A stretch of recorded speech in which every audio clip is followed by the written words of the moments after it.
Hello, MTM. My name is Ben, and this is my Sondheim story. I've been familiar with Stephen Sondheim since I was in high school.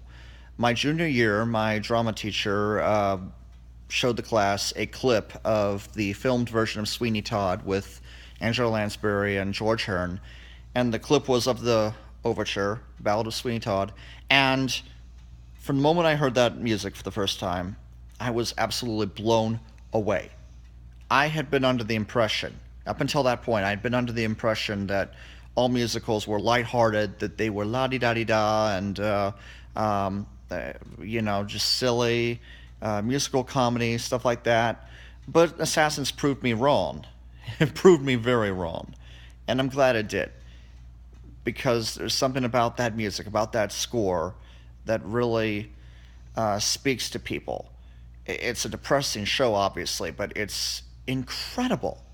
And it shows, for my mind, it shows how diverse musical theater can be. It can cover all range of topics, not just the lighthearted ones, not just the ones that were so popular in the 40s, 50s, and 60s.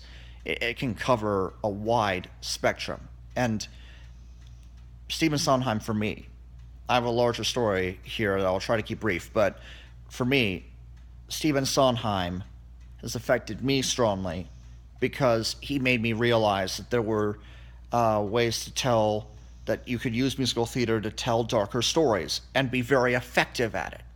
And even, I dare say, even more effective than some of the lighthearted shows, which are incredible too, don't get me wrong. But Stephen Sondheim basically taught me how to open my mind and realize and appreciate how much, while you're not going to leave the theater with a smile on your face necessarily, or tears of joy or anything, you'll be depressed. Inevitably, you might be depressed a little bit and a little down, but these shows are important, and this leads me into my story at large. Shortly after I listened to the cast recording of Sweeney Todd, I did some research and I found Assassins, which is my number one favorite Sondheim musical. Um, I love the show to death. I'm a history geek as well as a musical theater geek, so that show touched me a lot for not only not only learning more about those through the book by John Weidman, not only learning more about those who had assassinated and or attempted to assassinate American presidents, but you culminate that with Sondheim's score, his fantastic score in that show. And you get the best, and for me, you got the best of both worlds. A fantastic historical perspective, in a way, and as you were saying on your show of the week regarding Assassins, the disenfranchisement of individuals and what the American dream means to certain people, that really touched me personally. And the story I wanted to tell briefly, my senior year in high school, we had to create a prompt book for a class as a year-long project, as a director. And then at the end of the year, we had to direct one scene from the show we chose. And I chose Assassins. I chose Assassins as my show. I was the only one in the class who chose a musical. Everybody else chose a drama or a comedy.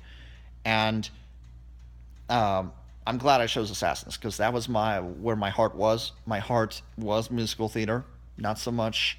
I mean, I love drama, don't get me wrong, but musical theater was where my heart was. And Assassins, I found, had a substantial enough book to justify doing a scene from it.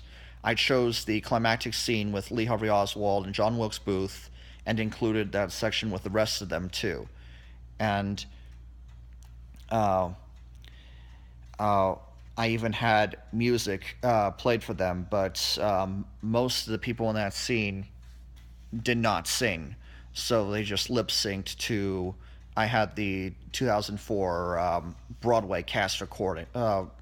Broadway cast recording. I almost said soundtrack. Broadway cast recording playing, and they just, as I said before, they just lip synced. Um, and but anyway, I'm digressing.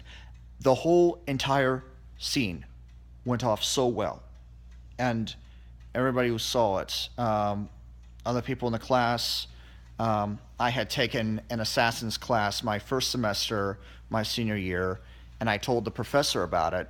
She was hosting another semester of that class, the second one, when the performance was being put on at the end of the year, and she took her class to it because that scene, that climactic scene, um, references everything that she has taught about, everything she had taught in her class. So she found it very important, and she really appreciated me telling her about it. She thanked me profusely, bless her heart. And anyway, to conclude, Stephen Sondheim, the man, with Assassins and Sweeney Todd in that order, two of the darkest musicals in the musical theater canon, they made me realize, they affected me in that they made me realize how,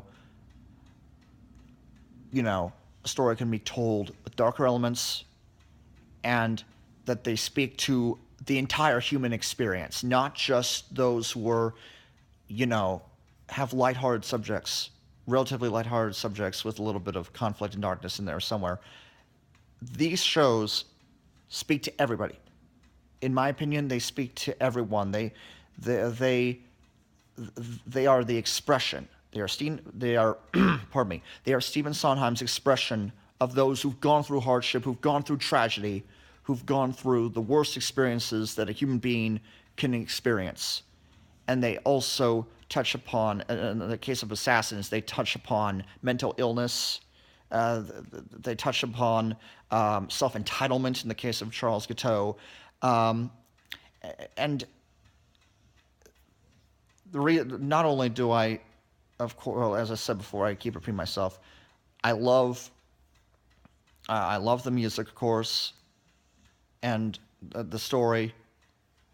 But what Stephen Sondheim means the most to me is, unlike other composers like Rodgers and Hammerstein, and I dare say even Andrew Lloyd Webber, Stephen Sondheim seemed to be, from my perspective, seemed to be willing to tackle the subjects that others wouldn't. He was willing to go there. And he did a fantastic job putting those stories into musical format.